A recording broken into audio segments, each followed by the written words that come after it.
Class کی تلاوت سما کر مرحومہ نفیس جہاں صاحبہ بنت باقر حسین صاحب اور مرحوم ہاشم آغا صاحب کی روح کو ایصال ثواب فرمائیں۔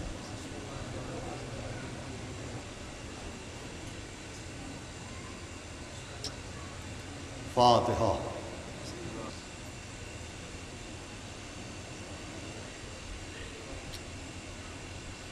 اعوذ باللہ السمیع العلیہ العظیم من الشیطان اللعین الرجیم، بسم اللہ الرحمن الرحیم، الحمدللہ رب العالمین، والصلاة والسلام علی سیدنا و نبینا شفیعنا و طبیب قلوبنا و مولانا و مقتدانا بالقاسم محمد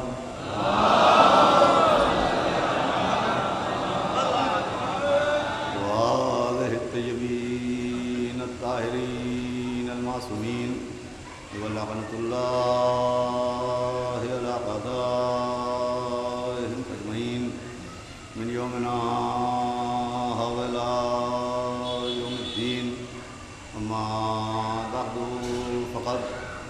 قال اللہ سبحانہ تبارک و تعالی فی القرآن المجید والفرقان الحمید، بسم اللہ الرحمن الرحیم، وآت ذی القربى حقہ۔ صلوات بھیجیے محمد۔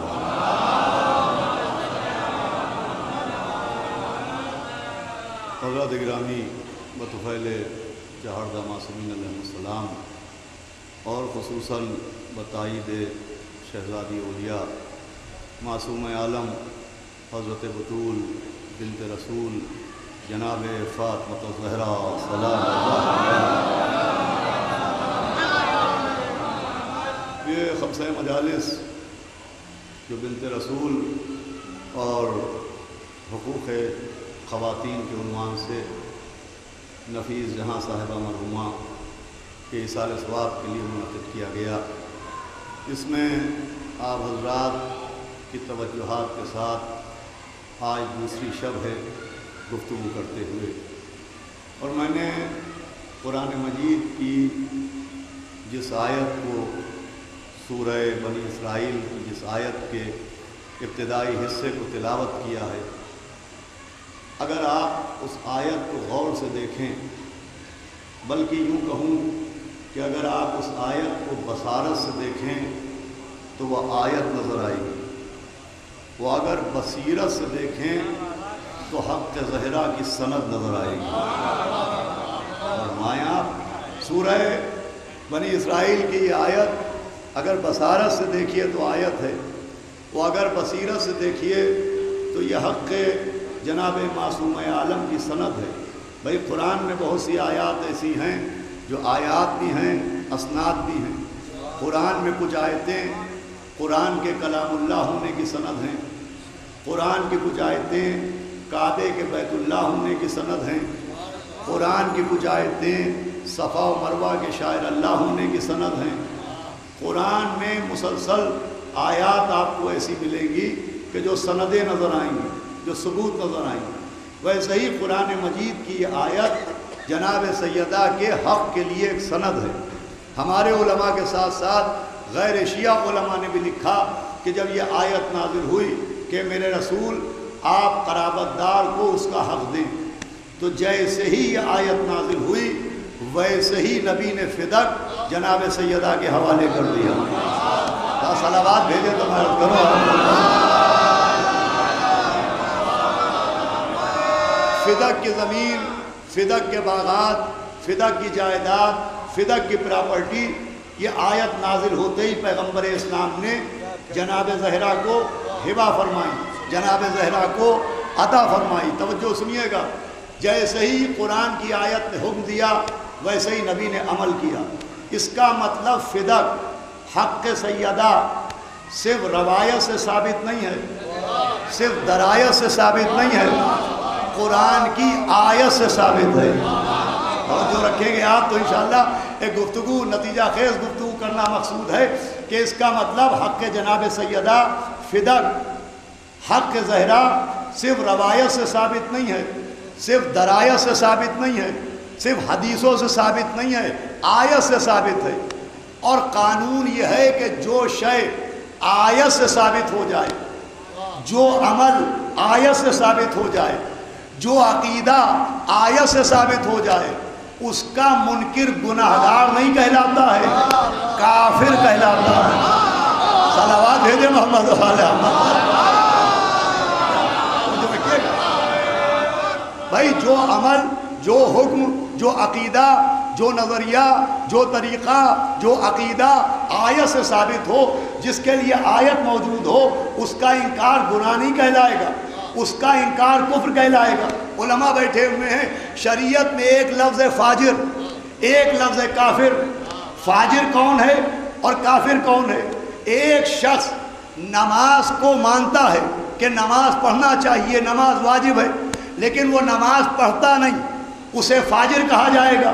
لیکن ایک آدمی نماز کا قائل ہی نہیں، اسے کافر کہا جائے گا۔ تو جو سنیے گا، ایک شخص روزے کا قائل ہے مگر روزہ رکھتا نہیں، اسے فاجر کہا جائے گا۔ ایک شخص روزے کو واجب ہی نہیں مانتا۔ آئیے مولانا تنویر عباس صاحب اللہ تشریف لے آئیں، ایک صلوات بھیجیں محمد وآل محمد۔ ایک اور صلوات بآواز بلند بھیجیں، اور دل کی گہرائی سے صلوات بھیجی۔ ہو سکتا ہے یہی صلوات سبب زیارت حضرت ابا عبداللہ بن جائے۔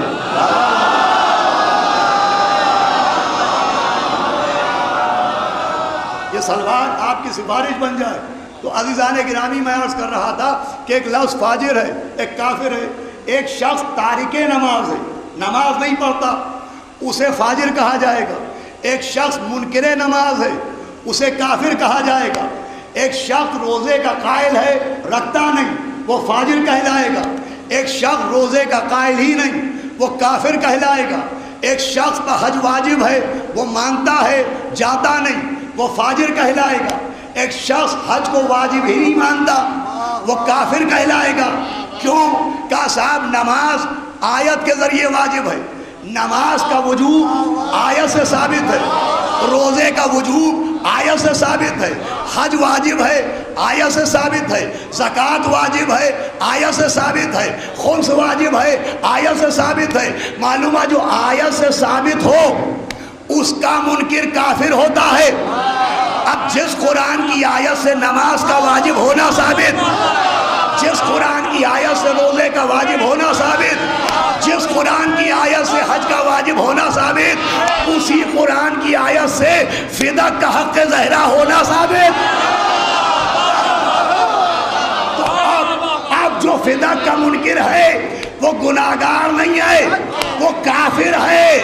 یہی وجہ ہے کہ غاصب فدق کے سلام کا جواب سیدہ نے نہیں دیا۔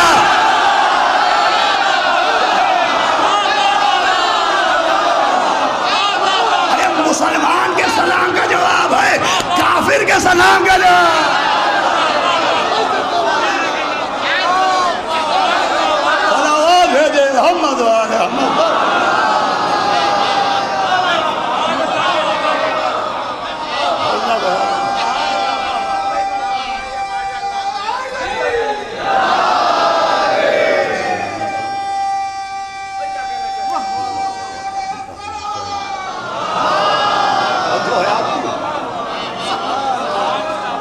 بھائی جناب سیدہ کا حق، یا جناب سیدہ کا حق آیت سے ثابت ہے۔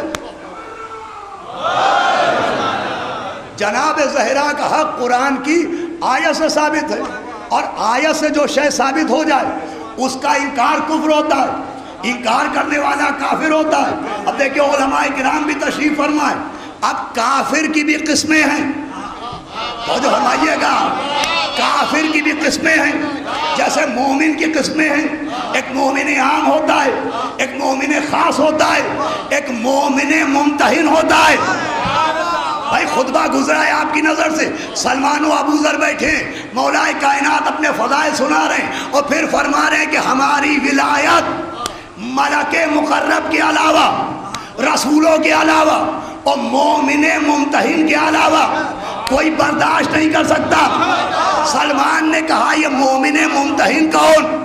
کہ جس کے دل کا امتحان اللہ لے چکا ہو۔ کہ اس کی پہچان کیا ہے؟ کہ اس کی پہچان یہ ہے کہ جب یہ ہماری فضیلت سنتا ہے تو سوال نہیں کرتا ہے، اقرار کرتا ہے۔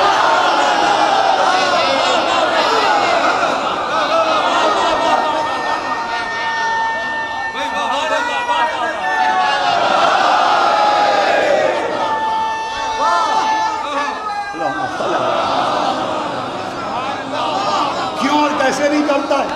یہ نہیں پوچھتا یہ فضیلت کیوں ہے، یہ معجزہ کیسے ہو سکتا ہے، یہ فضیلت کیسے مل گئی، یہ معاملہ کیسے ہے، یہ معجزہ کیوں ہو سکتا ہے۔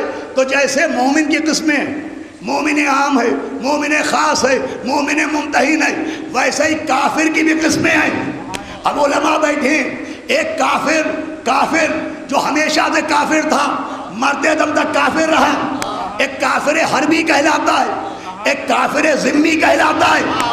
اور کافروں میں دو کوالٹیز اور ہیں۔ ایک کافر، بھئی آخری آدمی سے توجہ چاہتا ہوں، مرتد فطری کہلاتا ہے، ایک کافر مرتد ملی کہلاتا ہے۔ ذرا میرا ساتھ دیجئے گا، ایک کافر مرتد فطری، ایک کافر مرتد ملی۔ اب یہ جو کافر ہیں، ایک تو کافر ہی ہے، ہمیشہ سے کافر تھا، ہمیشہ کافر رہا، ایک قسم ہے مرتد فطری، ایک ہے مرتد ملی۔ کافر کی تین قسمیں ہیں۔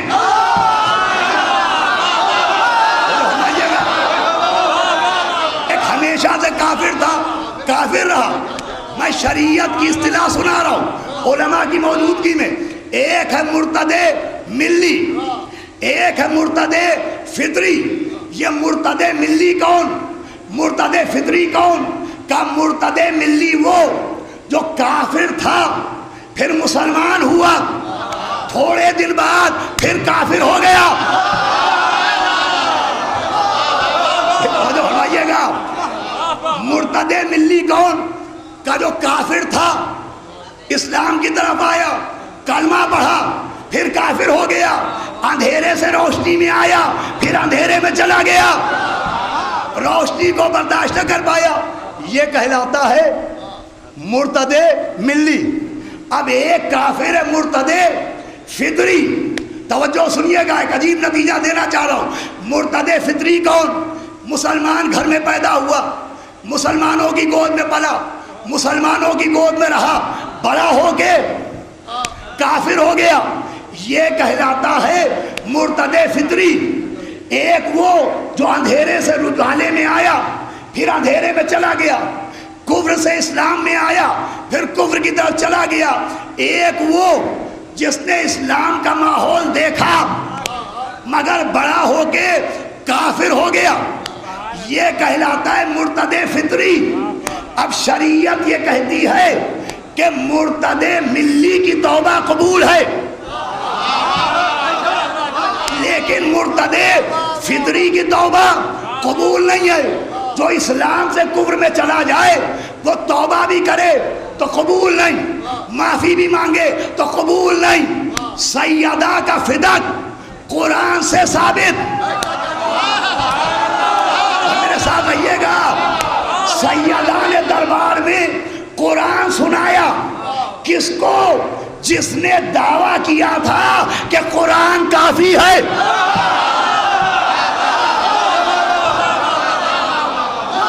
جس نے نبی کے سامنے دعویٰ کیا کہ قرآن کافی ہے، اس دعوے نے کیا بتایا؟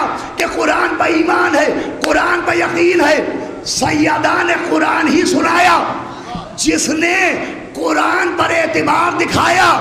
لیکن اب جو سیدہ نے قرآن سنایا تو قرآن چھوڑ کے جھوٹی حدیث کی طرف چلا گیا۔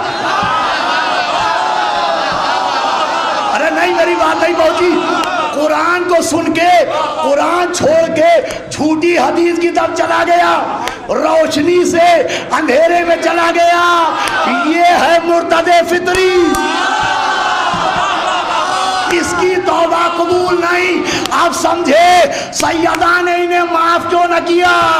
ارے جنہیں شریعت معاف نہ کرے ملکہ عصمت کا.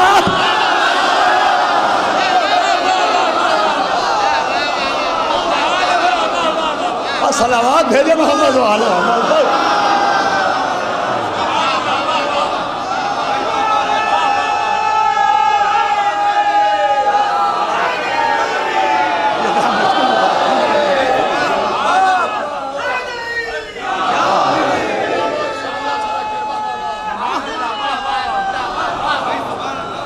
یعنی قرآن پر دعویٰ کرنے کے بعد قرآن چھوڑ دیا.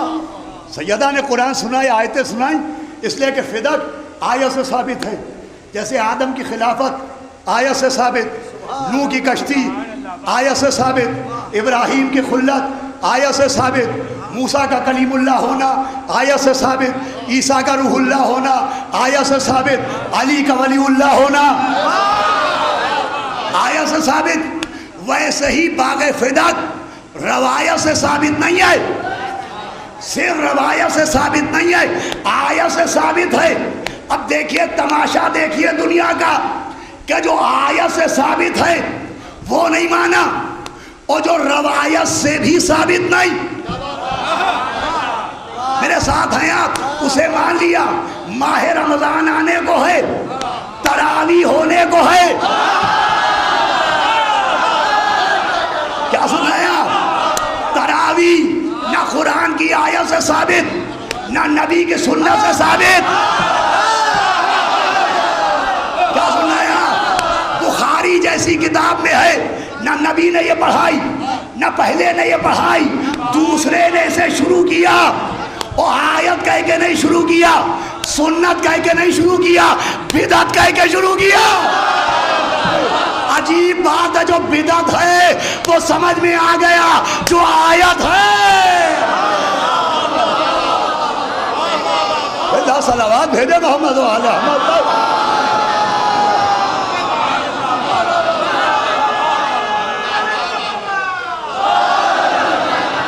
جو آیت سے ثابت ہے وہ سمجھ میں نہیں آیا. بھائی تراویح کے لیے بخاری میں لکھا ہے کہ اس کو شروع کرنے والے نے کہا کیا اچھی بدعت ہے. بدعت کہا تو مہینہ بھر بدعت ہو تو کوئی بات نہیں. ہم نے ماتم کیا کا بدعت، ہم نے مجلس کی کا بدعت، ہم نے عزاخانہ بنایا کا بدعت، ہم نے تعزیہ بنایا کا بدعت. ہم نے کہا بدعت کا مطلب کیا؟ کہ جو نبی نے نہ کیا وہ بدعت، جو نبی نے نہ بنایا وہ بدعت. نبی نے امام باڑہ نہیں بنایا بدعت، نبی نے تعزیہ نہیں بنایا بدعت. تو جو نبی نہ بنائیں، جو نبی نہ بنائیں، جو نبی نہ بنائیں وہ بدعت ہے. تو سقیفہ میں کیا بنانے گئے؟ جنازہ چھوڑ کے کیا بنانے گئے؟ کہا صاحب خلیفہ بنانے. کیوں بنایا؟ کہا نبی نے نہیں بنایا. تو بدعت تو سقیفہ سے شروع ہوئی ہے. اور ہمارے تراویح بھی بدعت ہے، خود کتاب میں لکھا ہوا ہے. اور چوتھی خلافت کا جب دور آیا، یعنی جناب امیر المومنین حضرت علی بن ابی طالب علیہ السلام، میں بڑی معتبر کتاب سے اور بہت معتبر روایت سنا رہا ہوں، اس بات کو غور سے سنیے گا. مرتضیٰ عسکری اعلی اللہ مقامہ نے لکھا کہ چوتھی خلافت میں جب ماہ رمضان آیا تو مولا کائنات نے فرمایا کہ یہ بدعت ہے، یہ نبی کی سنت نہیں ہے. میں آج سے تراویح پر پابندی لگا رہا ہوں. مولا نے اسے کوفے میں بین کر دیا. جیسے ہی شام ہوئی تو لوگ شروع کرنے والے کا نام لے کے احتجاج کرتے ہوئے نکل پڑے. واہ محمدہ کہتے ہوئے نہیں نکلے، واہ خلیفہ کہتے ہوئے نکلے. یہ وہیں سے ثابت ہو گیا کہ اگر نبی کی سنت ہوتی تو نبی کا نام لیتے. نیا احتجاج کرتے ہوئے نکلے. کس کے خلاف؟ مولا علی کے خلاف. کہاں گئے یہ کہنے والے کہ کوفے میں رہنے والے شیعہ تھے. ارے کیا سن رہے ہیں آپ؟ بھائی مولا علی نے پابندی لگا کے یہ سمجھایا کہ دیکھو اگر یہ میرے ماننے والے ہوتے تو اس کی پابندی میں جشن مناتے، احتجاج نہ کرتے. احتجاج بتا رہا ہے پہلا امام ماننے والے نہیں تھے، چوتھا خلیفہ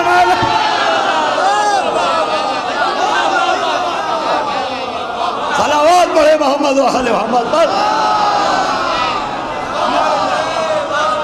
کوفیوں نے مولا حسین کو مارا اور کوفے کے رہنے والے شیعہ تھے. ارے شیعہ بھی تھے، کوفے میں شیعہ بھی تھے، لیکن سارے کوفے کے لوگ شیعہ ہی نہیں تھے. صرف غدیر کے ماننے والے نہیں تھے، سقیفہ کے ماننے والے بھی تھے. تبھی تو نعرے لگاتے ہوئے نکلے. تو عجیب بات ہے کہ جو روایت سے بھی ثابت نہیں اسے مانا جاتا ہے، اور جو آیت سے ثابت ہے حق زہرا اسے نہیں مانا جاتا. آیت کو نہیں مانتے ہیں، جھوٹی روایت کو مانتے ہیں. ہم نے کہا صاحب خلافت کی دلیل کیا ہے؟ تو آج تک کسی نے نہ کہا کہ فلاں آیت کی وجہ سے وہ خلیفہ، فلاں سورے کی وجہ سے وہ خلیفہ. سب نے ایک روایت سنائی، اس روایت کی بنیاد پر خلافت مانی جاتی ہے. حالانکہ ہم اپنے مولا کی امامت کے لیے بھی صرف روایت کے محتاج نہیں ہیں، ہم اس کے لیے بھی قرآن کی آیتیں سناتے ہیں، اور خود مولا علی نے سنائی. جب مناظرہ ہوا، گفتگو ہوئی غاصب حق سے، تو اس نے کہا یا علی آپ ناراض کیوں ہیں؟ کہا میری رضا خدا کی رضا، میری ناراضگی خدا کی ناراضگی. اب تہذیب المتین فی تاریخ امیر المومنین کے حوالے سے پڑھ رہا ہوں کہ مولا علی نے اس سے کہا کہ یہ بتا کہ یہ حق کس کا ہے، کہ یہ حق کس کا ہے. یہ کہنے کے بعد مولا نے کہا یہ بتا آئے تطہیر تیرے لیے آئی کہ میرے لیے آئی، سورہ دہر تیرے لیے آیا کہ میرے لیے آیا، آئے بلغ تیرے لیے آئی کہ میرے لیے آئی، آئے تطہیر تیرے لیے یا میرے لیے، آئے اطاعت تیرے لیے یا میرے لیے. وہ کہتا جا رہا یا علی آپ کے لیے کہ مرد میدان میں بنا کہ تو بنا، کل ایمان میں بنا کہ تو بنا، ساقی کوثر میں بنا کہ تو بنا، فاتح خیبر میں بنا کہ تو بنا. میں کہوں گا اے میرے مولا، اے کل ایمان، اے مرد میدان، اے وسیع رسول، اے شوہر بطول، اے جناب امیر، اے مولا غدیر، اے قطب الاحباب. ارے اتنے سوال آپ نے کیے، ایک میری طرف سے بھی کر لیجئے. اب تک آپ نے پوچھا کل ایمان تو بنا کہ میں بنا، ساقی کوثر تو بنا کہ میں بنا. یا علی یہ بھی تو پوچھ لیجئے کہ بستر پر تو سویا کہ میں سویا، غار میں تو رویا کہ میں.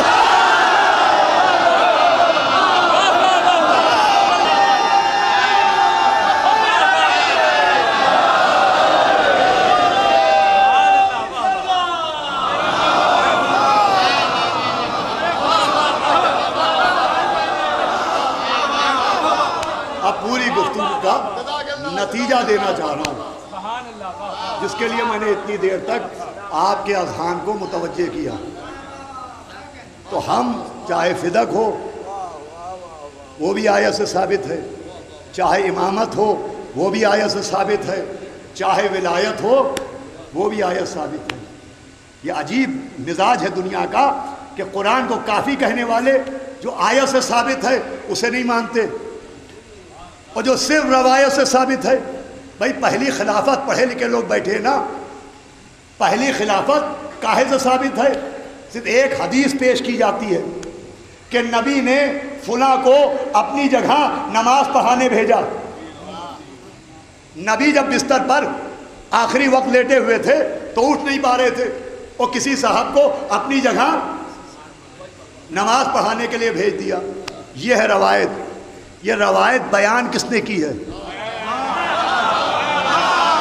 پڑھے لکھے لوگ بیٹھے ہیں. یہ روایت پہلے خلیفہ کی بیٹی نے بیان کی ہے، اور بیٹی کی روایت باپ کے حق میں مان لی گئی.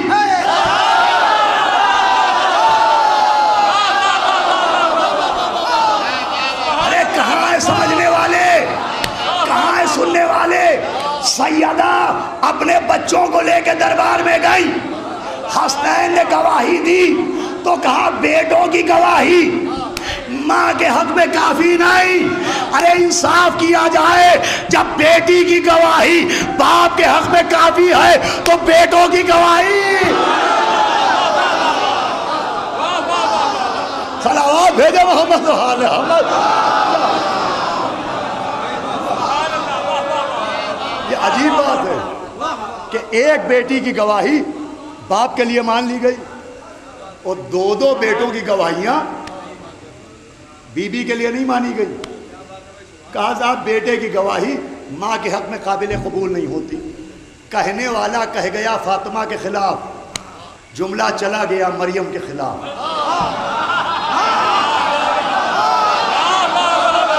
لیکن کہنے والا کہہ گیا سیدہ کے خلاف, جملہ چلا گیا مریم کے خلاف. اگر حسنین کی گواہی فاطمہ کے لیے کافی نہیں تو عیسیٰ کی گواہی مریم کے لیے.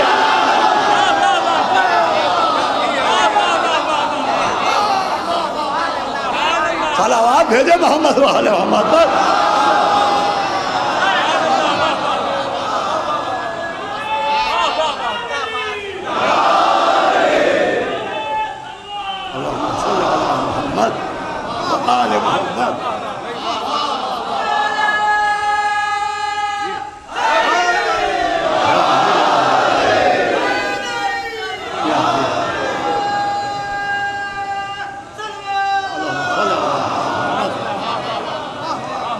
دیکھیں موضوع ہے بنت رسول اور حقوق خواتین. میں یہ حق زہرا اس لیے پڑھ رہا ہوں کہ جس دن حق زہرا سمجھ میں آ جائے گا اسی دن خواتین کو ان کا حق مل پائے گا.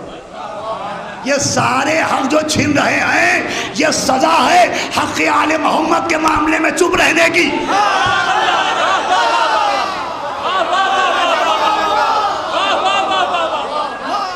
اگر حق زہرا کے معاملے میں دنیا بول اٹھتی تو آج کسی کا حق نہ چھنتا. بھئی یہ سب مانتے ہیں نا, شیعہ و غیر شیعہ سب, کہ جب آخری امام آئیں گے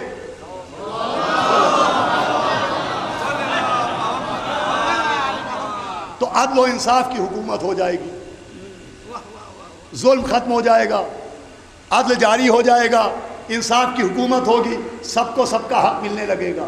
کیوں ملے گا؟ کہ حکومت معصوم کے ہاتھ میں ہوگی. حکومت ہے معصوم کا حق. جب معصوم کا حق ملے گا تو سب کو حق ملے گا. جب حق زہرا سمجھ میں آئے گا. عزیزان گرامی, میں نے اسی لیے ان دوسری مجلس میں بھی آغاز یہاں سے کیا کہ بے انصافی یہاں سے ہوئی. یہ جو حقوق چھینے گئے تو چھیننے کی ہمت یہیں سے پیدا ہوئی کہ نبی کے بیٹی کا حق چھین لو. ارے جب اس پر کوئی نہ بولا تو کسی اور کا حق چھیننے پر کون بولے گا؟ عزیزو, ہمت دی ہے خاموشیوں نے, ہمت دی ہے آل محمد کے معاملے میں زبان بندی نے. اگر ان کے حق کے معاملے میں دنیا بول اٹھتی تو آج کوئی مسئلہ ہی نہ ہوتا. عزیزو, وہاں حق چھینا گیا کہ بیٹوں کی گواہی. قانون کیا بنایا؟ کہ رشتہ دار کی گواہی رشتہ دار کے لیے کیسے مان لی جائے؟ علی کی گواہی سیدہ کے لیے کیوں مان لی جائے؟ اس لیے کہ وہ شوہر ہیں, وہ تو بولیں گے بی بی کی طرف سے. حسنین بیٹے ہیں, وہ تو بولیں گے ہی ماں کی طرف سے. قانون یہ بنا کہ رشتہ دار کی گواہی رشتہ دار کے حق میں نہیں مانگی جائے گی. رشتہ دار کی گواہی رشتہ دار کے لیے نہیں مانی جائے گی. تو چھوڑو اسلام, جاؤ کفر کی طرف. اس لیے کہ جب آغاز اسلام ہوا اور نبی نے گواہی مانگی تو بھائی نے بھائی کی گواہی دی.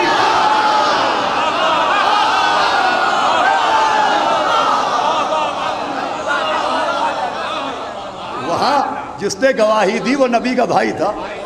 وہاں کہنا چاہیے تھا کہ بھائی تو بھائی کی طرف سے بولے گا. ارے کافروں نے بھی نہ کہا.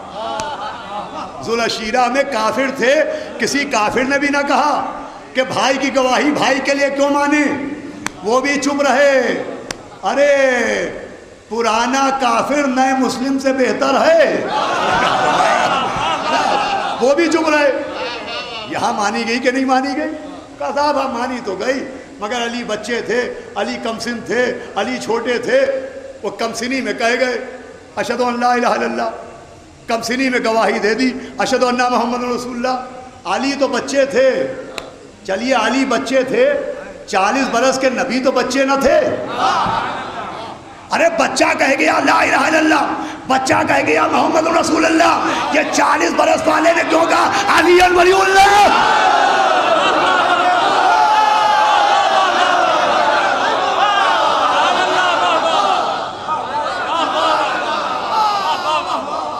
بھائی ایک بچہ کہہ گیا جوش میں معاذ اللہ لا الہ الا اللہ، بچہ کہہ گیا جوش میں محمد رسول اللہ، یہ 40 برس والے نے کیوں کہا کہ میرا خلیفہ، یہ میرا جانشین علی ولی اللہ؟ یہاں پر مجھے بے ساختہ خطیب الایمان یاد آتے ہیں، طاہر جلولی صاحب یاد آتے ہیں کہ لا الہ الا اللہ مولا علی نے کہا، محمد رسول اللہ مولا علی نے کہا، علی ولی اللہ نبی نے کہا۔ کیا سنا آپ نے؟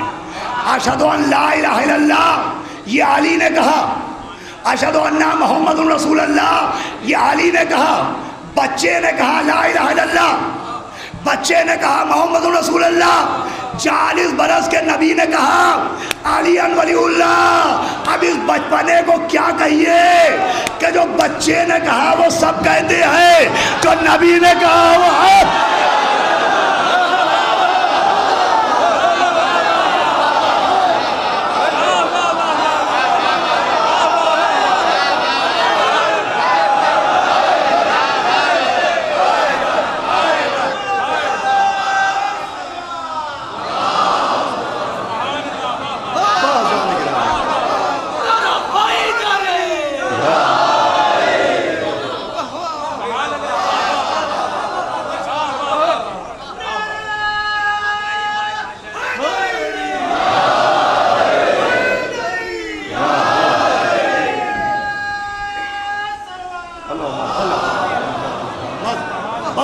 تمام ہو رہی ہے گفتگو بنت رسول و حقوق خواتین۔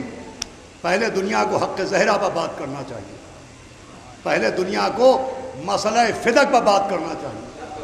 کیا خوب کہا تھا شہید لکھنوی صاحب مرحوم نے، بلال کاظمی صاحب سے ابھی آپ نے بے پناہ مسدس سنا، مجھے 4 مصرے یاد آ گئے شہید لکھنوی صاحب کے کہ پلے ہو تم بھی محمد کے گھر کے ٹکڑوں پر، پلے ہو تم بھی محمد کے گھر کے ٹکڑوں پر، نمک حلال اگر ہو نمک کی بات کرو۔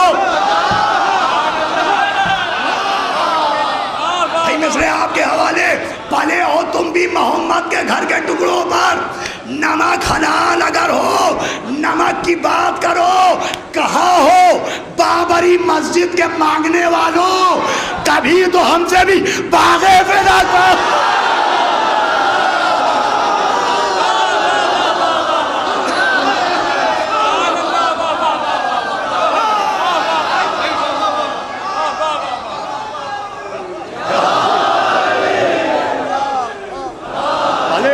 محمد کے گھر کے ٹکڑے، نمک حلال اگر ہو نمک کی بات کرو۔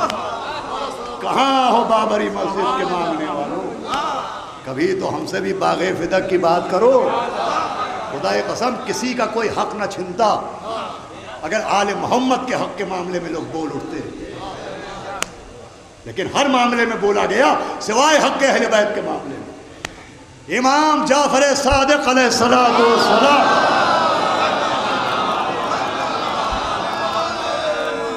کہ اس حدیث کو یاد رکھیے اور گفتگو کو آج تمام کر دوں۔ امام نے فرمایا بڑے افسوس کی بات ہے کہ جس مسلمان کے لیے بھی 2 لوگ گواہی دیں اسے اس کا حق مل جاتا ہے۔ امام نے فرمایا جس کی گواہی بھی 2 لوگ دے دیں اسے اس کا حق مل جاتا ہے۔ فرمایا مگر ہم وہ مظلوم ہیں کہ ہمارے دادا کی گواہی 1.25 لاکھ نے دی مگر ان کا حق انہیں نہ دیا گیا۔ یاد رکھیے گا اس حدیث کو۔ خدا قسم آج سارے مسئلے اسی وجہ سے پیدا ہوئے کہ آل محمد کے معاملے میں زبانوں پر تالا ڈال دیا گیا۔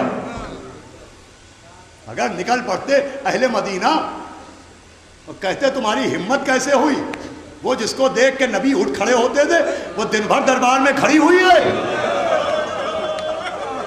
زہرا بھرے دربار میں حق مانگ رہی، اس قوم کے رونے کو یہی بات بڑی ہے۔ اللہ درجات بلند کرے نفیس جہاں صاحبہ مرحومہ کے، ان کی اولادوں کی توفیقات میں اضافہ کرے۔ کیا شاندار ایصال ثواب کے لیے مجلسوں کا انعقاد کیا ہے۔ ماں کا حق تو ادا نہیں ہو سکتا، لیکن اس سے بہتر کوئی ماں کے لیے ایصال ثواب بھی نہیں ہو سکتا۔ مولا حسین کی مجلس، اس لیے کہ مجلس کی تعلیم ہمیں ماں کی گود کے مدرسے ہی میں ملتی ہے۔ وہ ماں ہی ہے جو سکھاتی ہے کہ ہائے حسین کہو، اور خدا کی قسم ہماری قوم کی ماؤں کا کوئی جواب بھی نہیں ہے۔ ہر قوم کی ماں اپنے بچے کے حق میں مفید ہوتی ہے، ہر قوم کی ماں اپنے بچے کے ساتھ نیکیاں کرتی ہے، ہر قوم کی ماں اپنے بچوں کے ساتھ حسن سلوک کرتی ہے، لیکن ہم آپ اپنی ماؤں کی جتنی قدر کریں کم ہے۔ ہر ماں اپنے بچے کو دولت و صحت دے کے جاتی ہے، ہماری ماں ہمیں خزانہ محبت اہل بیت دے کے جاتی ہے۔ جتنی قدر کریں کم ہے۔ بس عزیزوں، اتنا بڑا اہتمام کیا تو کیوں نہ یاد آئے حسین کی دکھیا ماں۔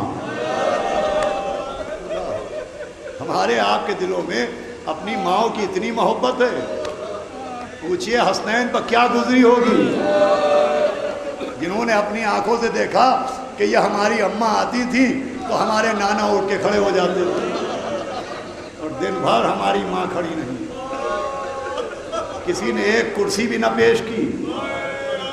ارے ہم جیسا بے اوقات انسان آج مولا حسین کے ذکر کے صدقے میں قابل عزت بن گئے۔ ہم کسی میت میں گئے، ہم کسی شادی میں گئے، اگر بیٹھنے کو جگہ نہ ملی کونے میں کھڑے ہیں، تو ہمارے باپ کی عمر کے لوگ آگے بڑھ کے کرسی پیش کر دیتے ہیں، اس پر بیٹھ جائیے۔ کیوں؟ ذاکر حسین ہے۔ اللہ، ایک ذاکر حسین کی اتنی عزت، ہائے مادر حسین۔ اللہ ماشاء اللہ، آوازیں بلند ہو رہی ہیں۔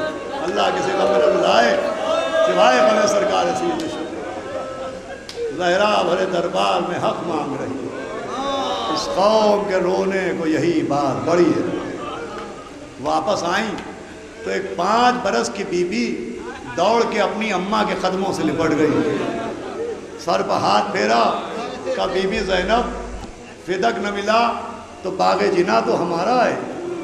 فرمایا اماں آپ معصومہ ہیں، آپ جانتی ہیں میں فدق کے لیے نہیں رو رہی ہوں، میں یہ سن کے رو رہی ہوں کہ آپ دن بھر دربار میں کھڑی رہی، کسی نے آپ سے بیٹھنے کو بھی نہ کہا، کلیجے سے لگایا کہ دربار میں کھڑے تھے مگر سر پر چادر تو تھی، ہاتھ تو آزاد تھے مگر اے زینب، ارے بعد قتل حسین ہاتھ گردن کے پیچھے کشا کشا کوبوشا۔ ماشاءاللہ، یہ ایصال ثواب، یہ ہے مجلس، اسے کہتے ہیں مجلس۔ جن اماموں نے ہمیں نماز روزے کا طریقہ سکھایا ہے، ابھی مجلس کے بعد قرآن اندازی ہوگی، ایک خوش نصیب کو اللہ کا کلام تحفے میں پیش کیا جائے گا، ایک خوش نصیب کو عزا خانے کے لیے ایک تبرک پیش کیا جائے گا، اور جانے کون ہوگا وہ خوش نصیب کہ جسے غریب الوطن کی زیارت کا برا پیش کیا جائے۔ اور ماہ رمضان کے بعد شوال کے پہلے ہفتے میں جو قافلہ جائے گا مرحومہ کے بیٹوں کی جانب سے، اس خوش نصیب زائر کو کربلا معلیٰ بھیجا جائے گا، جائیے جائیے کربلا جائیے، ابا عبداللہ الحسین کو ہمارا بھی سلام پہنچائیے۔ عزیزو، سینے سے لگایا تو کام دن بھر دربار میں کھڑے تھے، ہمارے سر پر چادر تو تھی، ہمارے ہاتھ تو کھلے تھے، مگر آپ کربلا سے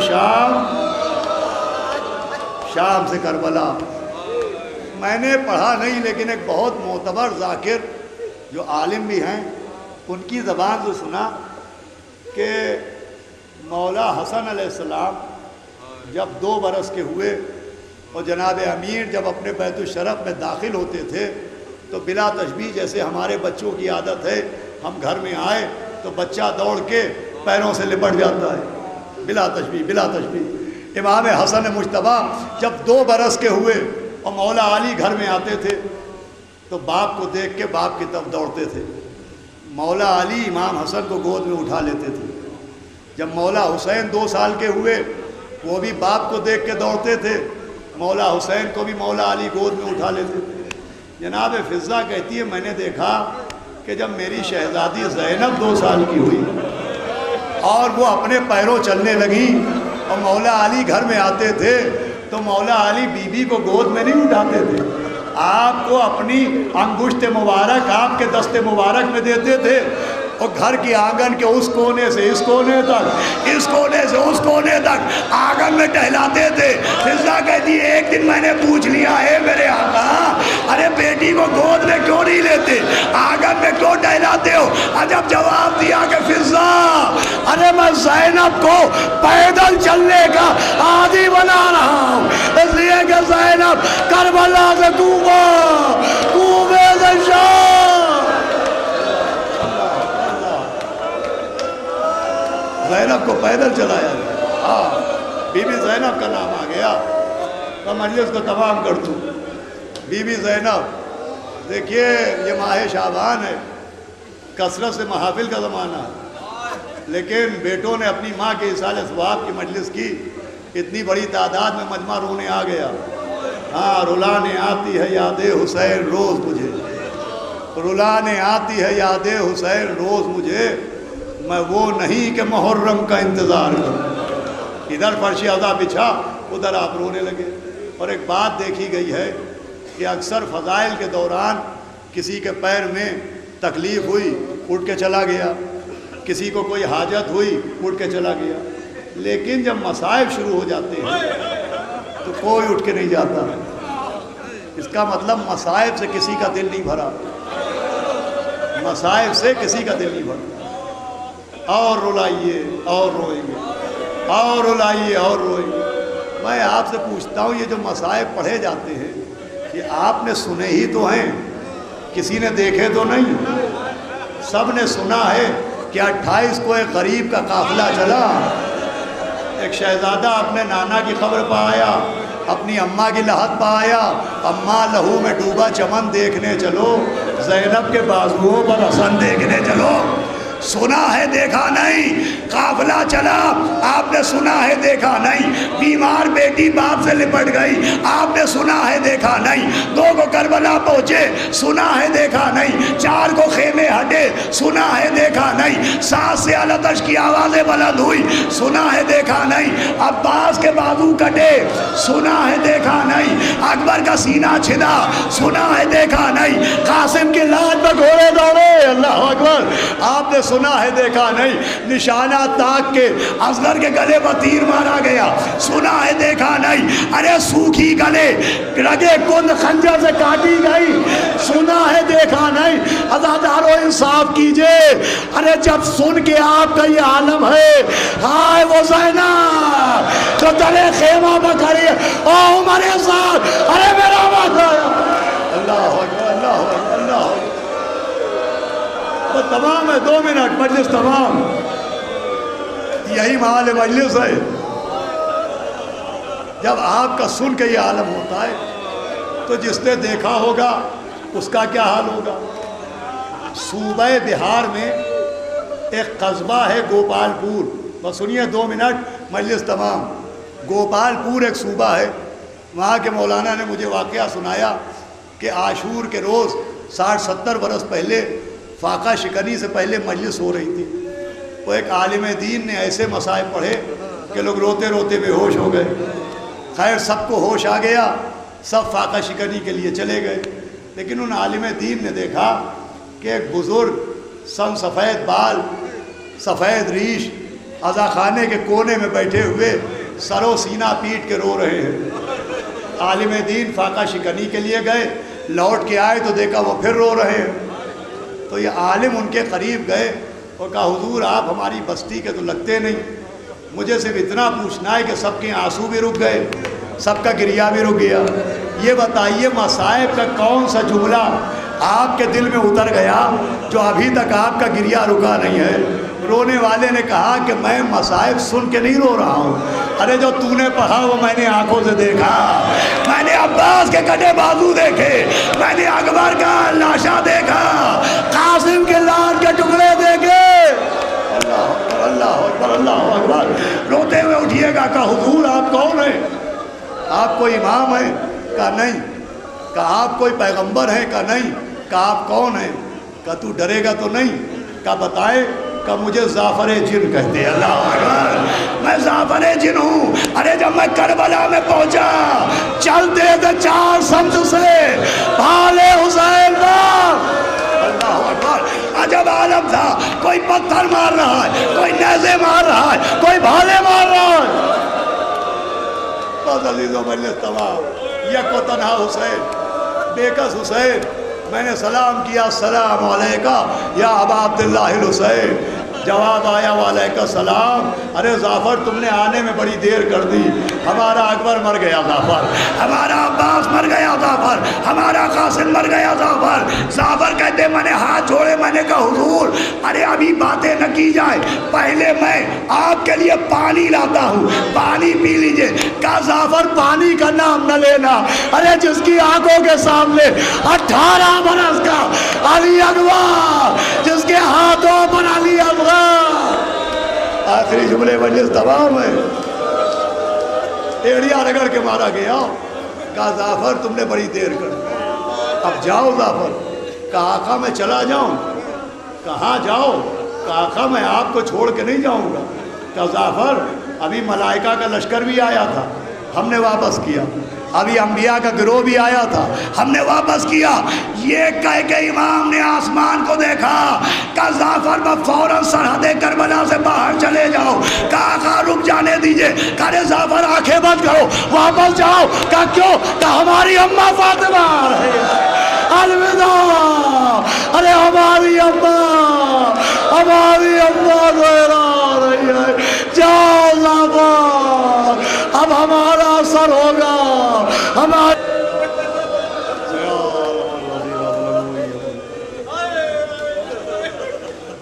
حضرات ایک مرتبہ پھر سے سورہ حمد اور سورہ اخلاص کی تلاوت فرما کر نفیس جہاں صاحبہ مرحومہ کو ایصال ثواب کر دیجیے گا اور تشریف فرما رہیے گا۔ آج کی قرآن اندازی بھی مولانا قمر عباس صاحب، مولانا بلال قادمی صاحب، مولانا احمد صاحب، مولانا تنویر عباس صاحب کے دست مبارک سے قرآن اندازی ہوگی۔ آپ حضرات اپنے اپنے قرے اپنے ہاتھوں میں لے لیں اور بارگاہ معصومین اور بارگاہ خدا کی طرف متوجہ ہو جائے، انشاءاللہ اجر عظیم سے آپ کو سرفراز کیا جائے گا۔ ایک مرتبہ سورہ حمد و سورہ اخلاص کی تلاوت۔